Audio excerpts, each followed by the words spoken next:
Y como todo ha cambiado, decimos que ya no hay ilusiones, que ya no hay ideología, y uno mira jóvenes políticos en la República Dominicana fuera del poder, porque cuando se está en el poder, eso es muy bueno. Y si eres tío, primo, hermano o nieto de alguno que siempre estaba en el poder, bueno, tú haces política. Entonces, cuando vemos a jóvenes como usted, Pujols, Adames, decimos, pero ¿y por qué usted milita en el Partido de la Liberación Dominicana? ¿Cómo se inscribe? Porque antes uno se inscribía, llenaba su cosita, su planilla, su formulario. ¿Qué lo motiva? Eso es antes de que nos explique, o la pregunta que nos hicieron todos cuando dijimos que usted venía como invitado, ¿y va a sobrevivir el PLD? ¿Qué quedará del PLD? Aquí tenemos algo de lo que queda en el PLD. Bienvenido. ¿Cómo usted entra al PLD? Muchas gracias por la invitación, que para mí es un honor estar aquí. Mucho contenido, mucha calidad, siempre le damos seguimiento a sus comentarios. Gracias. Pues yo entré en el 2003 en el movimiento estudiantil a través de la Vanguardia Estudiantil Dominicana, que era el grupo apéndice del PLD, uno de los frentes de masa existían en ese momento. Y fue toda una experiencia el movimiento estudiantil. En el 2003, yo tenía 19 años de edad, y el presidente de la República en ese momento era Hipólito Mejía. Se estaba discutiendo el tema de la inauguración de la biblioteca, porque no tenía libros. Entonces estaba toda esa discusión en la Universidad Autónoma de Santo Domingo. Y en ese momento es que yo comienzo a militar en el partido. Luego de eso tuve la oportunidad de ser parte del Consejo Universitario. Fui elegido en el año 2005 en el Consejo Universitario. Participé en muchos modelos, muchas conferencias. Todavía existían esos espacios en esa época, y luego me tocó coordinar la juventud universitaria para el proceso interno entre el presidente Danilo Medina y el presidente Leonel Fernández en el año 2007, y en el año 2008 la juventud universitaria para el presidente Leonel Fernández, y en el 12 la juventud de Danilo Medina del sector externo. Pero usted ha tenido vida partidista. Sí, todo el tiempo. He participado en todos los procesos. En el 2016 fui delegado técnico suplente ante la Junta Electoral del Distrito Nacional del partido, junto con Franklin de la Cruz, con Robert de la Cruz. Y bueno, ahora en el último congreso, en el año 2020, fui electo miembro del Comité Central y miembro del Comité Político, algo que es realmente un privilegio por los compañeros del Comité Central. ¿Resistió la seducción del momento? Eso que en una esquina se paraban y decían, ven muchachito. No. ¿No lo invitaron o usted...? Las invitaciones siempre están y llegan de diversas maneras. A veces como halagos, ¿verdad? A veces son halagos y te dicen no pierdas tu tiempo ahí. A veces de gente bien intencionada. Claro. Pero a veces con toda la mala fe del mundo. Y yo creo que en estos momentos es que tiene valor militar, porque cuando las cosas están bien, cuando son fáciles, uno no puede diferenciarse de todos los demás. Yo creo que aquí es que tiene valor militar. ¿Qué implica para un profesional como usted dedicarse ahora a la política y tener aspiraciones como la que usted tiene? Porque realmente tiene que quitarle horas a su trabajo como profesional. Sí. Usted sabe los riesgos y lo que toma y lo que deja, ¿verdad? Sí, bueno, para mí la política es un camino de sacrificio. La política sin ese deseo de servir no tendría sentido, porque en eso pueden coincidir muchos compañeros, candidatos, y saben que no hay una recompensa personal que justifique el tipo de trabajo que se hace en política. Y además porque uno pone también una parte de su crédito, de su prestigio y del de su familia cuando uno milita en un partido político. Y bueno, mi familia, mi esposa está consciente, mi madre me ha visto ya militando desde muy joven, de esa pasión y de ese deseo de servicio. O sea que ahí no hay ninguna dificultad. Evidentemente, en términos laborales, tiene un impacto porque son horas que uno deja de dedicarle a una actividad productiva. Yo soy profesor, por ejemplo, de cálculo integral y diferencial, y en los últimos 2 años he tenido que coger muy pocas secciones, casi de manera simbólica, para no perder la categoría, además porque me gusta enseñar, pero tengo que dedicarle muchas horas de trabajo al partido. Sí, lo necesita. Mire, proceso, ayer hubo una reunión muy importante en el Partido de la Liberación Dominicana. Muchos desde afuera, como en los juegos de pelota, que tú dices, no, pero que Pedro debió lanzar de esta manera, tomándote un refresco, o que fulano debió batear. Las opiniones están divididas. Yo pienso que son 3 corrientes de opinión, que es muy, muy pronto para ustedes comenzar a repensar en la estructura partidista. Otros que dicen, ahí no hay remedio, dejen eso, y que les va a pasar como otros 2 partidos que se diluyeron. Y los terceros dicen, primero una autocrítica para buscar qué pasó, por qué perdimos, si fue el presidente del partido, si fue el candidato. ¿Qué usted piensa de todas estas actividades inmediatas que está asumiendo la institución para reencauzar el destino de un partido que desde su fundación ha sido parte de la historia política en la República Dominicana? Sí, bueno, nosotros, como usted lo ha explicado perfectamente, hemos estado envueltos en esas discusiones que son normales en cierta medida en el PLD. Prácticamente desde que terminó el proceso electoral, el presidente convocó una reunión del comité político y se comenzó a hablar de qué debíamos hacer frente al resultado y frente al desafío que enfrenta el partido, que no es la única vez. En el año 1990 nosotros prácticamente ganamos la presidencia de la República y en el 94 sacamos un 13% y en el 96 ganamos la presidencia de la República. O sea, en muchos momentos hemos enfrentado situaciones adversas realmente y hemos sabido reponernos. Eso no es para que nos sentemos tampoco, porque no la tenemos fácil. Realmente tenemos tareas urgentes, pero cuando la tarea es urgente entonces hay que comenzar temprano. Yo me inscribo dentro de los que apoya la idea del presidente, y ayer fue aprobada mayoritariamente, o mejor dicho, a unanimidad por el Comité Central, de que el Congreso tenía que iniciar en este momento, el 30 de junio. Al final lo estamos adelantando unos meses porque debía convocarse en octubre como quiera. Ahora, con respecto a los que piensan en la sociedad que no vale la pena militar en el PLD, o en el PLD si hubiera alguno que piensa eso, yo creo que desde el poder no se puede limitar el deseo de alguien de participar en política y en el partido que desea participar en política. Yo también entiendo que no se puede decretar la muerte de un partido. Ni el gobierno puede decretarla, ni otro partido puede decretarla, ni la justicia puede decretarla. Eso entra dentro de las libertades que tenemos los individuos. Y yo creo que el PLD tiene un legado, tiene una historia de la que todos nos sentimos orgullosos. Y lo que corresponde ahora es restaurarnos. Hay heridas por sanar, hay estructuras, hay tareas por asumir, hay estructuras que nosotros tenemos que hacerlas funcionar de nuevo como deben funcionar.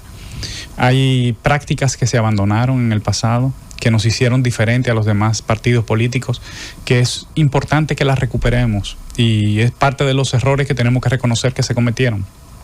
Tal vez en su momento necesario, porque la masificación no permitió gobernar 20 años. Pero en este momento la sociedad exige también otro tipo de prácticas, y nosotros nos fuimos desconectando. Nuestras estructuras de base, sobre todo, se fueron desconectando de la sociedad, y yo creo que hay que volver a tender esos puentes.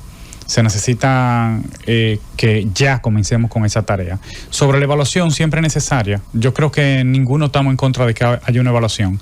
Tal vez la crítica más importante que se hacía era sobre el tiempo, la extensión del Congreso. Si era un Congreso muy corto, de 45 días como se previó inicialmente, para dar como una salida inmediata hacia la sociedad, hacer oposición, no nos daba tiempo a hacer una crítica, autocrítica profunda, una evaluación adecuada. Y lo que se resolvió fue pues ampliar el tiempo del Congreso hasta el 27 de septiembre, 120 días, y que pudiéramos durar un mes de evaluación. Y yo creo que ya eso salva un poco esa preocupación que tenía una parte importante del Comité Central del partido. Qué bueno. En ese proceso de reflexión que ustedes como organización tienen y tendrán, yo supongo que en esas elecciones aprendidas, algo que les debe estar reclamando la sociedad es tal vez ese silencio que ustedes tuvieron durante estos 4 años. ¿Pensarán ustedes tal vez en algunas estrategias sobre el tipo de oposición que tendrán ahora en estos 4 años, quizás una oposición menos pasiva? Sí, así es. En efecto, yo no diría que estuvimos en silencio. El presidente habló ayer en la reunión del Comité Central de una oposición light. Y la verdad es que durante los primeros 2 años, sobre todo, nosotros no fuimos suficientemente fuertes, aunque se hicieron denuncias con el problema que se presentó con el programa Supérate, se hicieron varias denuncias, pero tal vez nos faltó una política nacional de oposición. Es decir, no que sea una tarea de 2 o 3 que vayamos a los medios, porque eso no es suficiente, sino una tarea de todo el partido, en el territorio también, porque hay cosas que hace o deja de hacer el gobierno en cada comunidad, en cada provincia, y es una tarea del liderazgo local, pues, enrostrarlo. Hay un rol de educar a la ciudadanía. Hoy, en esta época, mucha gente no comprende, por eso hay tanta desafección, entre muchas otras causas. La gente no comprende cuál es el impacto de las decisiones políticas o de las decisiones que toman los políticos en su vida. Entonces, quienes tenemos que hacerlas saber somos nosotros y decirle que esto tiene este impacto. Porque si no, la propaganda oficial, que es mucha, primero hace que no nos escuchemos, que por eso se habla de silencio. No es que lo hubo, es que en realidad nuestro volumen era muy bajito comparado con el volumen de la propaganda oficial.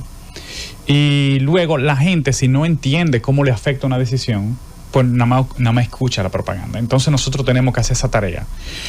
No una tarea sencilla, una tarea titánica, pero es la responsabilidad que tenemos. Y claro, eso implica, como decíamos hace poco, primero, resolver problemas estructurales, o sea, de la estructura orgánica del partido. Nosotros tenemos comités de base que son privados, tenemos comité intermedio que son una asociación de organismos privados también, que son los comités de base. Eso hay que resolverlo, tienen que volver a ser organismos del partido y tienen que ser democráticos. Y luego tenemos que ponerlo a hacer oposición, a hacer política. Tienen que tener una formación mínima también, porque se trata del liderazgo del partido, que es lo primero que la gente ve frente a él, y eso habla del partido. Entonces, y luego, bueno, pues estos 4 años tenemos la responsabilidad de hacer oposición con firmeza. Firmeza no es salir a hablar duro, a hacer ruido o a hacer desorden, mucho menos. Tampoco a mentir, a decir que lo mal hecho está asociado a un partido o a un color, como se hizo injustamente con nosotros. Para mí la firmeza tiene que ver con decir lo que se está dejando de hacer o se está haciendo mal con datos, o sea, bien soportado, bien explicado y de una manera que la ciudadanía lo entienda.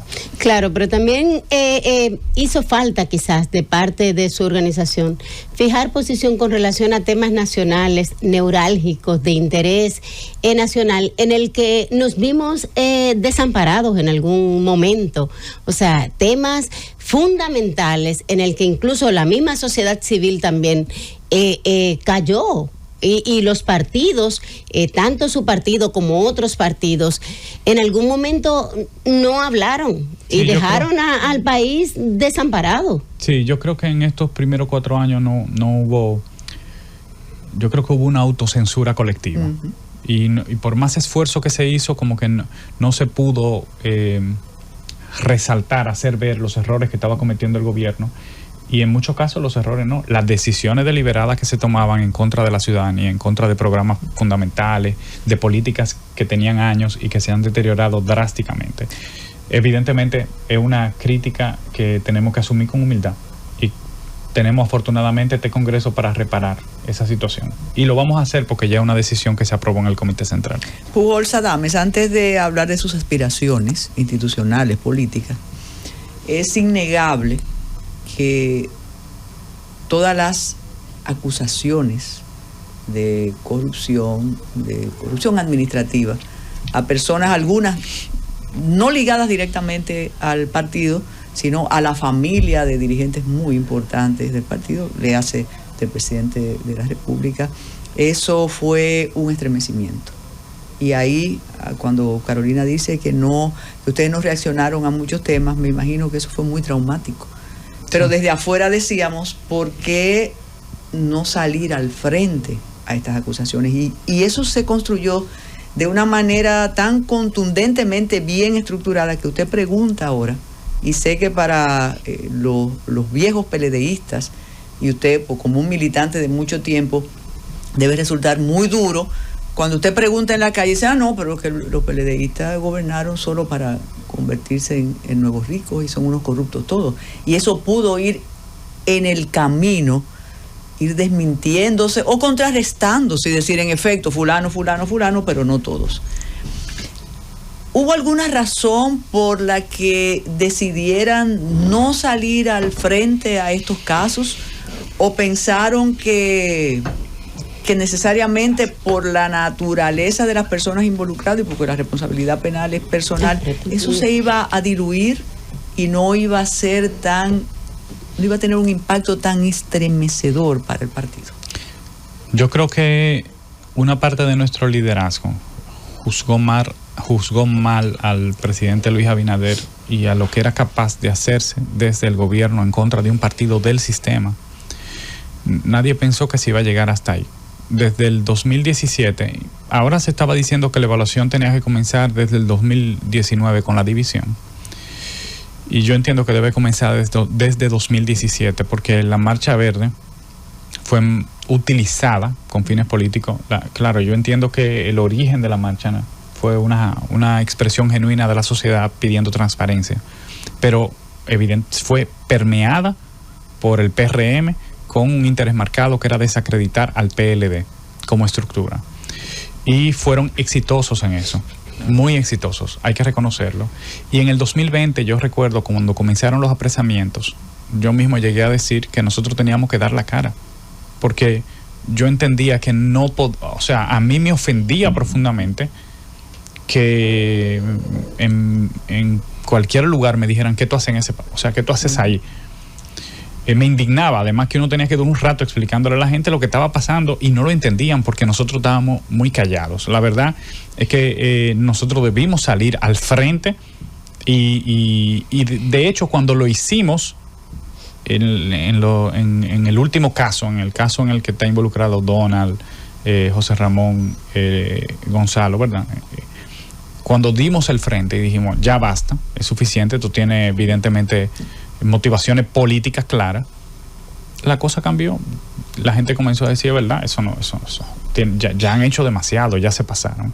Pero eso lo debimos haber hecho desde el primer día, porque en cierta medida también yo he hablado con algunos de los compañeros que han sido acusados, por ejemplo, desde el principio el doctor Freddy Hidalgo, Wilfredo Hidalgo de Sánchez Ramírez, y en cierta medida se debe haber sentido medio abandonado por el partido, claro, o que estábamos admitiendo, porque al quedarnos en silencio parecía eso.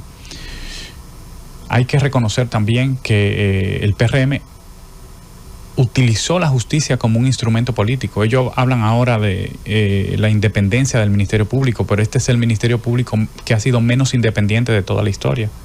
Ha sido instrumentalizado para servir políticamente a los intereses del PRM. Y una evidencia de eso es la filtración a pocos días de las elecciones del expediente, que tuvo un impacto en nuestra capacidad para financiar el día D, y se hizo con ese propósito. Entonces, de nuevo, eso es algo que nosotros tenemos que reconocer, que debemos actuar con mucho más energía, y de eso también se aprende. Una gran parte de la situación en la que está nuestro partido se debe precisamente a esos ataques directos hacia la marca con el fin de desacreditarla. Tiene un efecto no solamente en el PLD, por eso la abstención, en parte. O sea, porque la gente lo que comienza a repudiar es la actividad política y a los políticos, sin comprender bien lo que está sucediendo. Mire, tenemos que hacer una pausa ahora, pero es importante que desde adentro usted nos diga, siempre se nos habló de la estructura potente del Partido de la Liberación Dominicana en todo el país, que independientemente del trauma, del estremecimiento que provocaron los apresamientos, las acusaciones que están ahí y seguirán, había una estructura inexpugnable, que había personas desde Samaná hasta Jimaní, desde Montecristi hasta San Cristóbal. ¿Qué pasó con esa estructura ahora en las elecciones? ¿Se desmotivaron o también eso sufrió con todo el proceso? ¿O está ahí? Está ahí.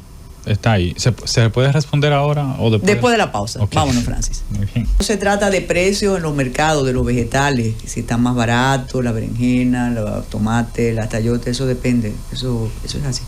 Pero volvemos, estamos con Johnny Pujols Adames. Se quedó una pregunta institucional antes de hablar de las aspiraciones de este joven profesional que quiere ser secretario del Partido de la Liberación Dominicana. Entonces la estructura, ¿queda hecha a pedazos o quedan todavía militantes que pelearían en términos, estoy siendo institucional, no estoy hablando de guerra, de revolución ni nada de eso, pelearían por la marca, sí, por toda la historia? Pero es que aquí, bueno, después le cuento. En cada distrito municipal, el partido tiene una militancia activa que hizo un gran trabajo, hay que reconocerlo, que asumió en condiciones muy desiguales la lucha electoral, el trabajo electoral,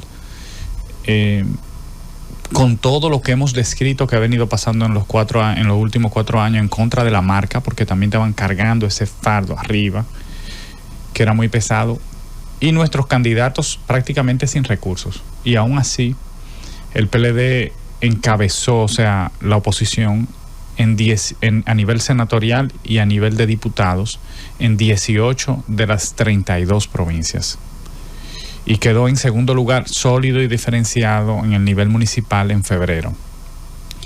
Entonces, nosotros, claro, no significa que estemos en el mejor momento, estamos en un momento difícil, pero la estructura está ahí. Y se movilizó y hizo su trabajo incluso en condiciones muy, muy adversas, como nunca lo había tenido que enfrentar, porque incluso en otros momentos en que tuvimos crisis similares en los años 90, era otro partido y era otra sociedad. Y la movilización, los recursos de que disponía el partido en esa época no eran tanto materiales como ahora. O sea, ahora se necesitan recursos para el trabajo electoral de los que no disponíamos. Con la complicación de que, por ejemplo, en los años 90 la Secretaría de Activistas y Métodos, que hoy es la Secretaría de Enlace, tenía activistas profesionales que eran pagos por el partido y que por lo tanto dedicaban toda su actividad al partido, a la formación del partido y al seguimiento de las estructuras. Hoy no, hoy es una actividad voluntaria, pero ya tenemos 4 años en oposición y esos compañeros que durante 20 años hicieron ese ejercicio porque eran empleados públicos y no necesitaban tal vez ese apoyo, pues ahora están en una situación muy delicada también.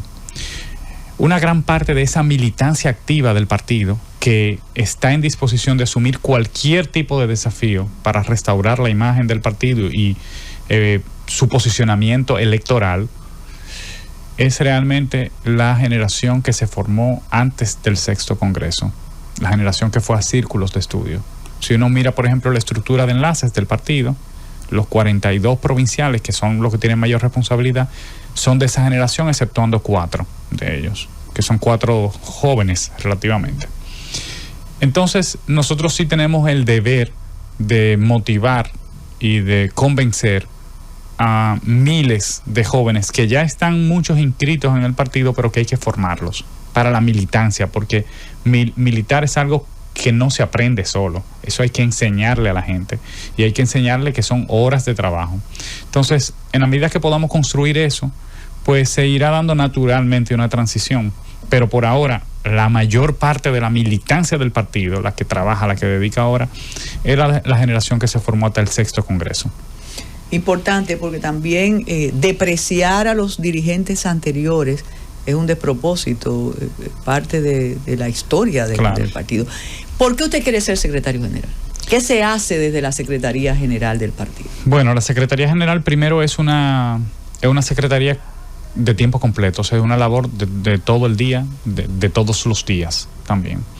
El principal ejecutivo del partido, el que administra los recursos del partido y el que le da seguimiento al secretariado orgánico del partido. ¿Y cuáles son los recursos que tiene el partido?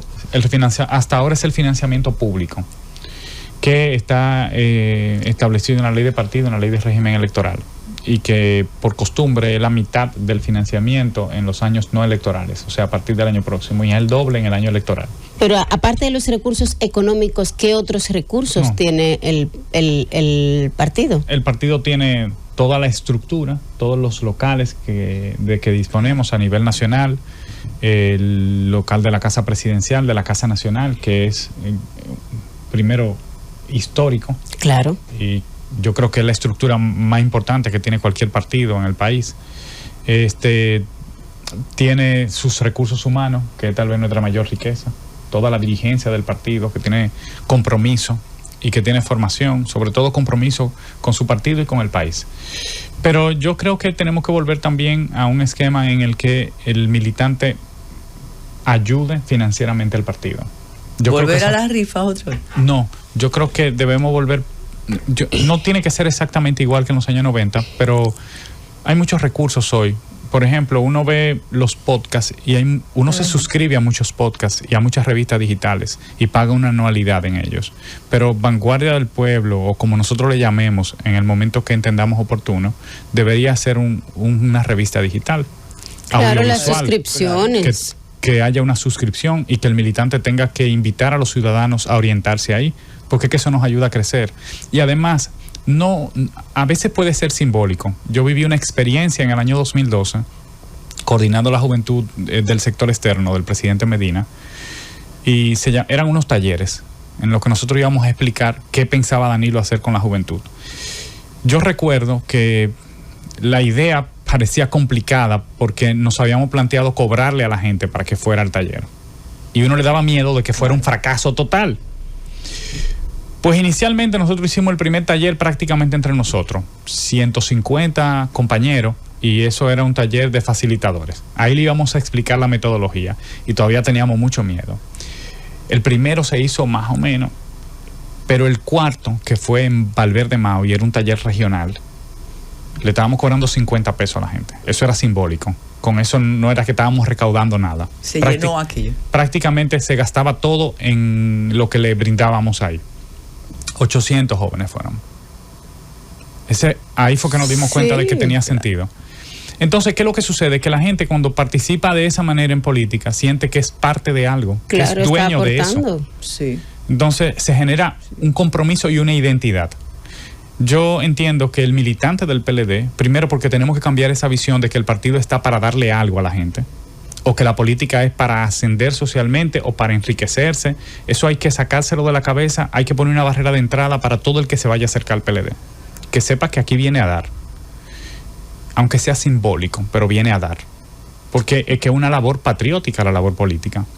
Entonces, en la medida en que podamos hacer eso, bueno, yo no estoy diciendo que le pidamos que financie el partido, pero es una buena práctica. Pero que aporte conocimiento, que aporte labor social. O que me dé horas de trabajo. Claro. Que se me apunte y me pero dé horas muchas personas que trabajo. así pensaban a la hora de los hornos se fueron y dijeron, vamos a dejar esto.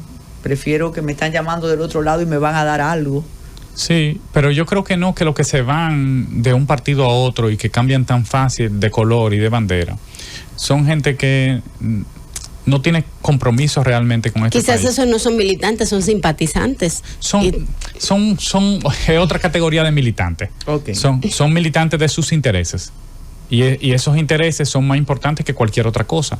Yo me río a veces, me da pena escuchar gente que dice, no, porque justificar el transfugismo, diciendo, no, porque al final tu compromiso con el elector. Pero óigame, es que tú estás estafando a los electores. Cuando ellos votan por ti, también están votando por tu organización política y por lo que eso representa. Y cuando usted se cambia de partido, usted engañó a esos electores que votaron en esa boleta. En el caso de las boletas que son plurinominales, por ejemplo, los diputados y los regidores, usted no fue electo con sus votos solamente, sino con los votos de sus compañeros. Claro. Entonces, pero esas son de las cosas que tenemos que discutir. Como partido, nosotros tenemos que promover que haya una reforma de la ley de partidos y que lo que allí haya se cumpla, que lo hagamos cumplir. Nosotros no podemos seguir permitiendo que en nuestro país la cantidad de recursos que se utiliza para ganarse una curul o en la sala capitular o en el Congreso de la República sea tan elevada. Y eso no es como ponerle un tope, porque eso nadie lo audita. Eso nos estamos engañando todo. Además de que el tope es muy alto, ridículamente alto. nos estamos engañando. Nosotros lo que debemos decir, mire, usted nada más puede poner tanta valla y puede tener tantas horas de publicidad en las redes sociales y tanto anuncio en televisión. Es así como lo ha hecho Chile, por ejemplo, porque eso sí se puede medir. Y yo puedo decir, mire, que usted violó la ley, porque nosotros ya hemos auditado y usted tiene más tiempo del permitido en anuncio, en publicidad. Cuando hagamos eso, entonces tendremos también un Congreso de mayor calidad, porque ahora mismo no sabemos lo que está llegando ahí. Todo el que tiene dinero se está comprando un espacio, o todo el que lo puede conseguir. Y cuando lo consigue, entonces a quien responde finalmente es al que lo financió, no a sus electores. Claro. Mire, aquí, bueno, muchas preguntas y muchos piropos para usted. Eso es bueno. Después se lo comento. Un abrazo a doña Marina, que está en sintonía. ¿Quiénes votan por el secretario en el Partido de la Liberación Dominicana? Hay que ver cómo resultan los estatutos, doña Carmen, porque ahora mismo los estatutos establecen que votan todos los miembros del partido, por el secretario y por el presidente. Eso ha sido así la mayoría de veces. Ha estado establecido así, pero que yo recuerde solamente se efectuó de esa manera en el 2000, en el 6º Congreso, creo. O no creo que en el Norte de Botello. Ya después de ahí, en la mayoría de los casos, ha habido modificaciones estatutarias transitorias, por ejemplo, en el Congreso pasado por el COVID, y lo termina eligiendo el Comité Central. Históricamente, antes del 6º Congreso, era una prerrogativa del Comité Central, porque era el partido de organismos. Entonces, yo creo que hay que ver qué es lo más conveniente, porque si bien parece atractiva la idea, a mí me agrada de que sea votación popular, porque permitimos que toda la membresía participe en este Congreso y en la discusión. Por otro lado, he escuchado compañeros que dicen, bueno, lo que pasa es que eso implica un montaje, nosotros no hemos auditado la membresía del partido, hay que ver quién es. Sí, a veces eso implica... Sí, para no seguir engañándose. Sí, claro. Sí. Tenemos que tener el padrón que tenemos. No hay vergüenza en eso. El Partido Comunista Chino tiene 400.000 miembros y dirige 1.000 millones de personas. Y eso pasa en muchos lugares. Lo importante es saber qué tenemos y que sea una militancia efectivamente comprometida, que sepa que tiene que venir a aportar. Y yo creo que en el caso del PLD, eso va a pasar los cientos de miles sin ninguna dificultad. Hay lucha de tendencia ahora mismo en el PLD. Hay amenazas de tormenta entre compañeros que ya están, bueno, si el símil es del barco que se está hundiendo, como dijo el presidente Danilo Medina, ya buscando los balandros, lo que queda, el mástil. ¿O ustedes piensan que con el liderazgo interno que tiene el expresidente Danilo Medina, presidente del PLD, esas aguas pueden volver a su nivel y el barco un poco medio a la deriva transitar, o ustedes se van a seguir peleando allá? No, yo no creo que haya... Primero, no debemos de ninguna manera, en circunstancias como esta, lo primordial es la unidad. Yo sigo creyendo en un mandato estatutario que dice la unidad es la garantía fundamental de la existencia del partido y quien atente contra ella debe ser sancionado. Yo siempre he creído en eso, pero tenemos que hacerlo cumplir y tenemos que respetarlo nosotros mismos. A mí en lo personal usted no me verá nunca atacando a ninguno de los dirigentes del partido porque no tiene sentido. Podemos discrepar, pero no tenemos que llegar ahí.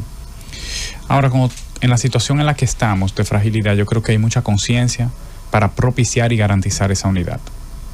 El presidente Danilo Medina tiene liderazgo para sentar a todo el mundo en la mesa y decir en qué dirección tenemos que caminar. Y yo creo que tiene el respeto de todos y la voluntad de todos para transitar en la dirección más correcta y más conveniente. Dijo un analista que el presidente Medina hizo como Pedro Sánchez, que dijo, yo voy a renunciar, para que todos le dijeran, no, presidente, quédense. Y que eso es lo que está ocurriendo en el partido.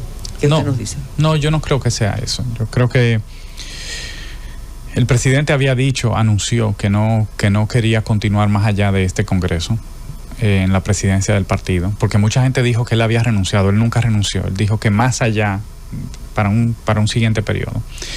Sin embargo, el Comité Central, todos los miembros del Comité Central y una gran parte o la mayoría de compañeros con los que yo he hablado, la inmensa mayoría, tienen conciencia de que aquí no hay otra persona que pueda asumir ese rol en este momento. No, simplemente no la hay. En cualquier lugar de este país, en cualquier provincia, en cualquier municipio, hay intereses distintos y hay liderazgos locales que tienen visiones diferentes con respecto a lo que hay que hacer.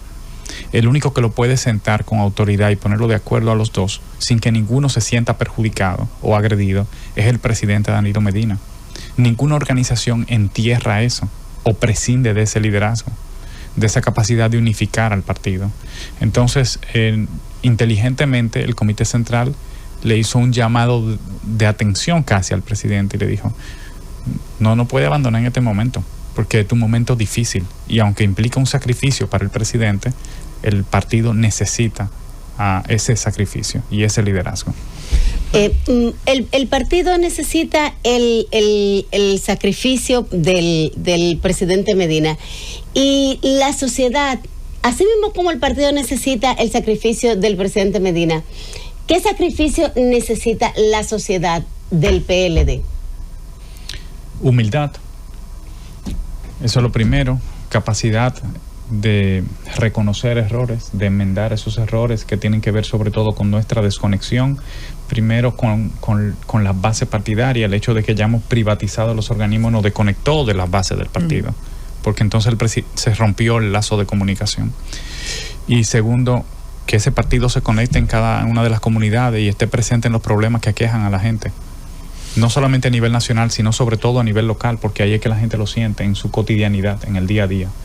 Yo creo que tal vez es la tarea más importante que debemos asumir, que la sociedad pueda vernos caminando al lado de ella.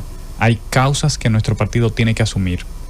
Hay una coherencia discursiva que tenemos que tener todos los PLDistas para que la gente ponga su mirada en nosotros y sepa qué significa ser PLDista, qué representa el PLD, y tenga la esperanza en nosotros, o sea, de que nosotros podemos restaurar nuestro país. ¿Pero qué representa el PLD para la República Dominicana como partido? El PLD representa estabilidad, representa progreso, representa respeto a los derechos humanos, representa solidaridad humana. Yo creo que la gente tiene conciencia de lo que hizo el PLD durante 20 años. Todos los dominicanos lo pueden reconocer. Lo que nos falta a nosotros es decirle qué podemos continuar haciendo por los dominicanos. Bueno, ingeniero, la verdad que se nos quedan muchos temas y un poco volver al pasado, volver al presente, pero tendremos otras reuniones, otras oportunidades. Sí. Y sí hay algo importante: tantos años en el poder los desconectó un poco de la sociedad, y hay cantidad de ejemplos. Muchísimas gracias. Ustedes se quedan con el gobierno que estábamos esperando, no el que espera a Pujols Adames, es otro. Ahí está ese equipo estupendo que nos sigue en ese gobierno de la tarde. Hasta mañana. Gracias, Pujols.